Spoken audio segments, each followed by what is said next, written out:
aqui hoje, vou falar um pouquinho sobre o nosso podcast, Detetive A Voz das Gerais. O nosso podcast é um projeto nosso, da Polícia Civil, da Associação de Apoio ao Policial Civil, para abranger segurança pública.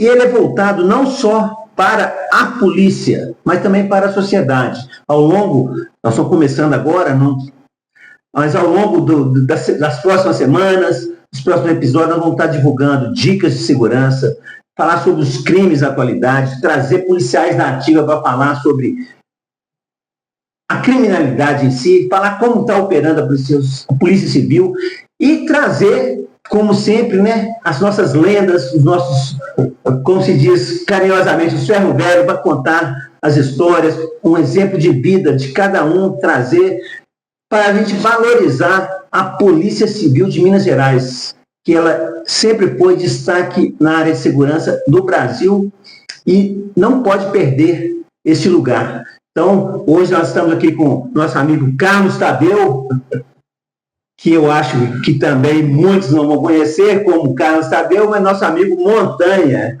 Montanha, é um prazer estar com você aqui, receber você. Estamos de portas abertas. Fique à vontade de apresentar para o pessoal aí e já começar a contar os causos. Se for contar causos, nós vamos ficar aqui uns dias. Ô, gente, para quem me conhece, meu nome é Carlos Tadeu, mas a maioria me conhece por Montanha, 99,9, acho que é Montanha.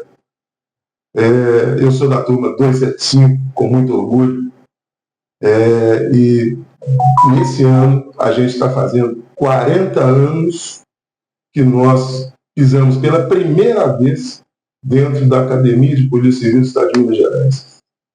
Então, foi uma honra para todos nós. Assim, a gente está com um grupo aqui, com alguns amigos nossos, que decidiram fazer uma reunião, e se Deus quiser, ela vai ser muito proveitosa, porque são 40 anos em que a gente dedicou a vida a essa instituição. A gente riu muito, a gente chorou muito, a gente fez muitos amigos, a gente não sabe se a gente fez inimigos, mas se a gente os fez, com certeza não foi uma coisa simples. A gente guarda esses amigos no lado do peito, no coração, e as pessoas que porventura assim, estejam descontentes com a polícia, ou como for, um outro lado, a gente tranca, passa a chave e cai no esquecimento, né? Mas a nossa vida de polícia, desses 40 anos, como eu estava dizendo, foi muito turbulenta. Eu acho que para o policial não tem aquela calma que tem para todo mundo, não. A gente sai de casa, principalmente quando você é novo, você não sabe o que vai te aguardar, o que te espera. Você sai torcendo para voltar para casa, né, em segurança, porque você tem uma família e coisa e tal. Na época, quando a gente é mais solteiro, quando a gente é solteiro, que a gente é mais afoito, a gente gosta, às vezes, de uma confusão muito grande. Mais ação, né? Mais ação. E assim, nesses 40 anos, eu estava relembrando aqui, o primeiro dia que eu entrei numa delegacia de polícia, eu entrei direto no departamento de investigações. Departamento de investigação? Direto no departamento de investigações, porque na época tamanho ainda era muito documento. e o DI sempre foi o DI. O DI era o ponto de referência da Polícia Civil do Estado de Minas Gerais no Brasil.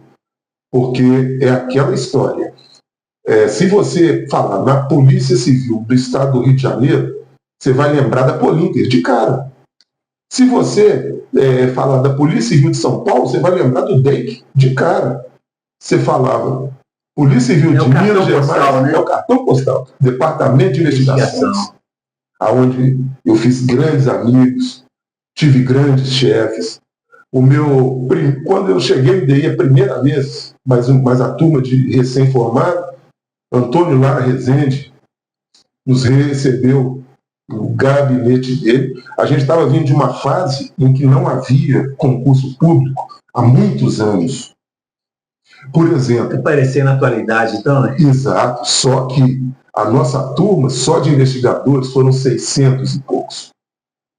No total, entre investigadores, escrivães, médico legista, vistoriador, delegado, foram 1.000 e poucos aspirantes dentro da academia de polícia.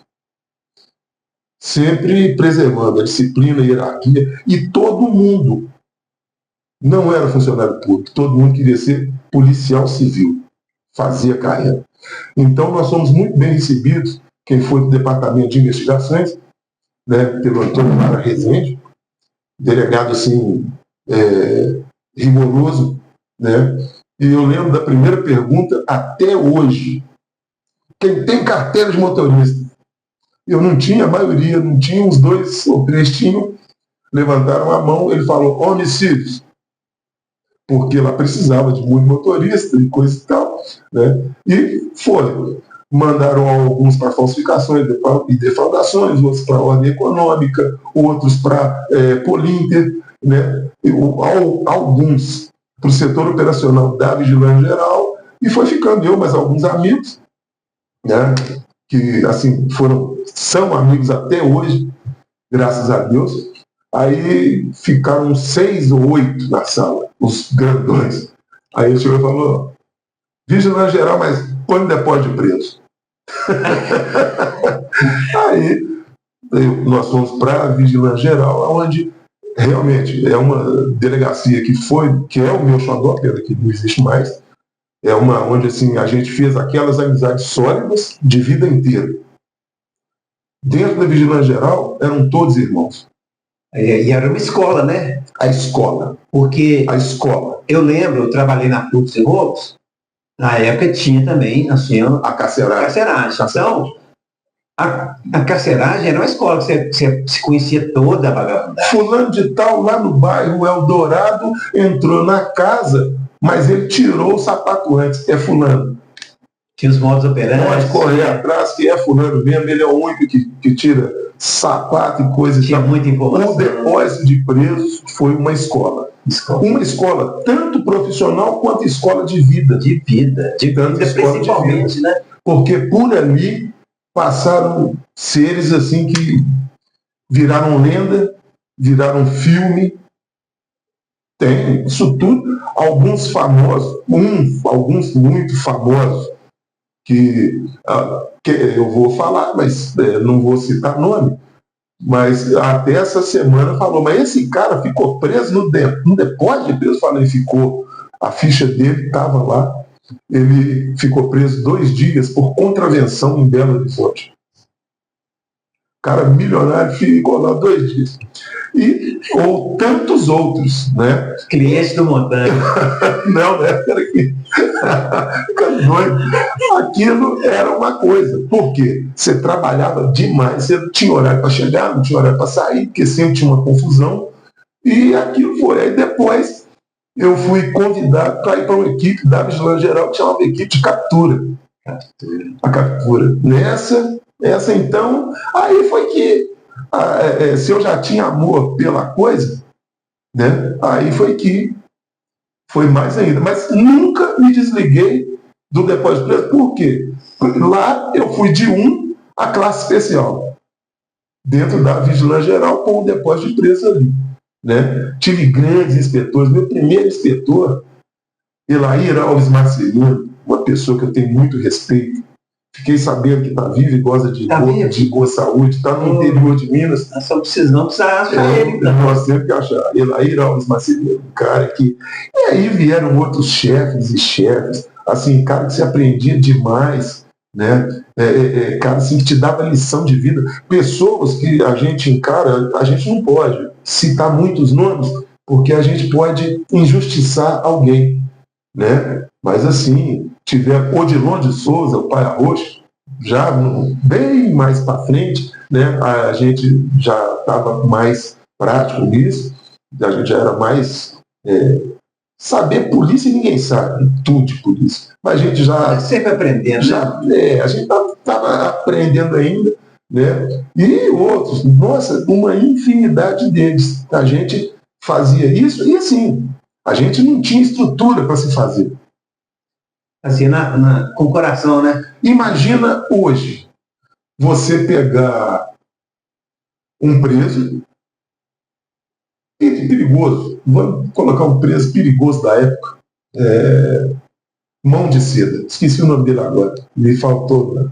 Pegar esse cara, colocar dentro de um ônibus aqui e levar esse cara de ônibus até Teófilo Otoni, para penitenciário. E quando chegava lá, você descia na rodoviária, pegava o caminhão de leite para chegar até na penitenciária.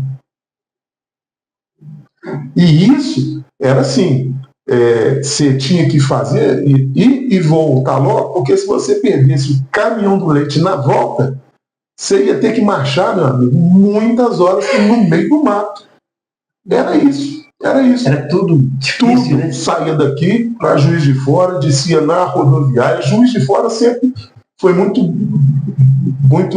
complacente para a gente, numa época, porque a gente avisava, olha, nós estamos chegando no ônibus de tantas horas.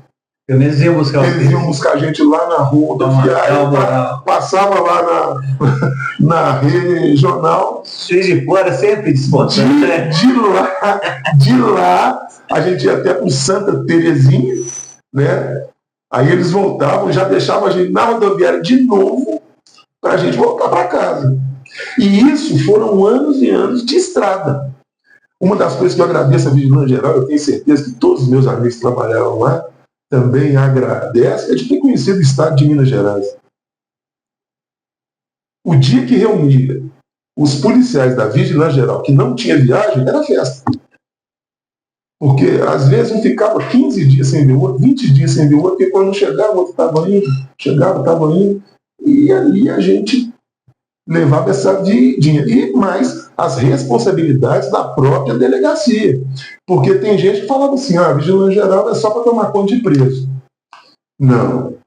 Era fiscalização de hotéis, motéis, bares e similares. A gente tinha que rodar tudo quanto é lugar.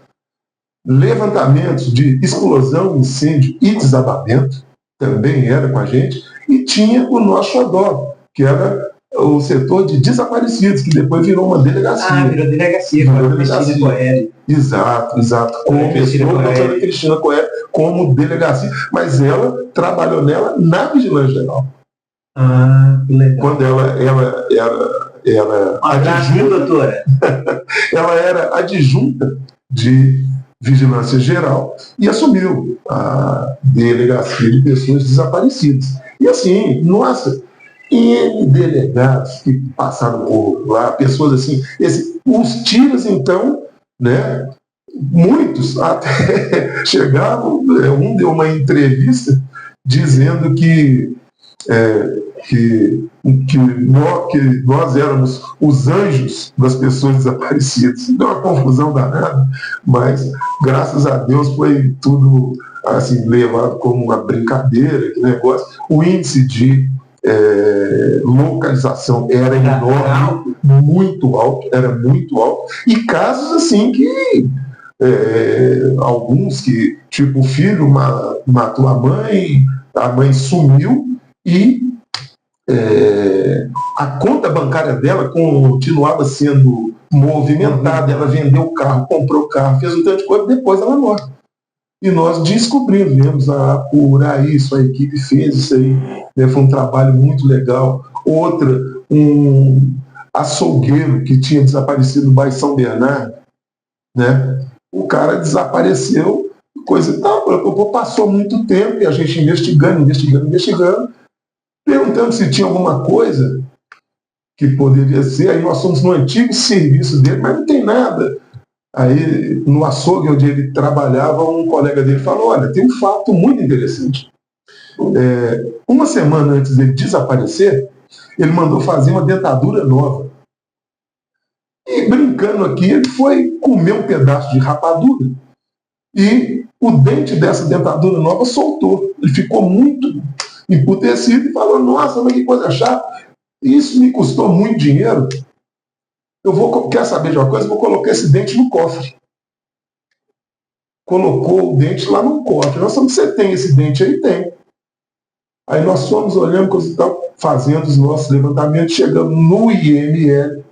Eles tinham encontrado uma ossada 1 ano e pouco depois que faltava exatamente aquele dente da dentadura. Aí nós localizamos quem era a ossada e ficamos sabendo que o desaparecido era morto. Né? E aí vem uma longa história por trás disso aí, envolvendo várias pessoas. Na época deu uma repercussão muito grande, né? Mas era o serviço de vigilância geral.